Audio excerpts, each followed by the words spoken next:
Sa ikalawang pagdinig ng Pasig City Regional Trial Court Branch 159 hinggil sa petition for bail na inahain ng kampo ni Pastor Apollo Kibuloy ay sumalang na sa cross-examination o interogasyon ng depensa si Alice Amanda. Ang cross-examination ay paraan ng depensa para hamunin ang kredibilidad ng testigo laban sa mga inaakusahan nito. Unang nagtanong sa witness ay ang lead counsel ni Pastor Kibuloy na si Atty. Israelito Torion kung saan nakapagtanong daw ito ng halos 3 oras sa bail hearing. I cross-examined the complainant for 2 hours and 40 minutes as to what were the topics of my cross-examination. I'm very sorry I could not reveal to you because of obvious reasons. That's under the rule on sub judice. I cannot talk on the merits of the case. But it was not finished. I barely scratched the surface.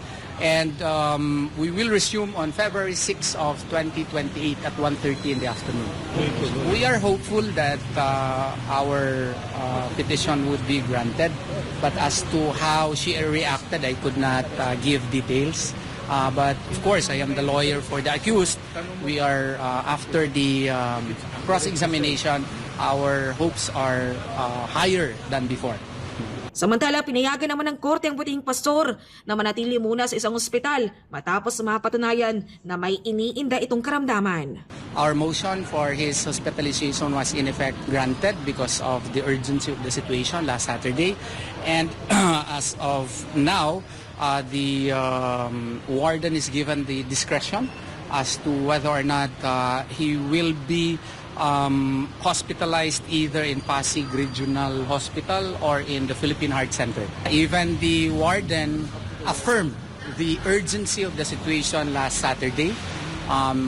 Pastor Apollo Kibuloy was coughing. We confirmed that. And for a while, he had to be transported to the hospital for immediate relief. Ayon kay Torion, maaring nagkasakit ang butihing pastor dahil sa kanyang bagong environment o kinalalagyan ngayon.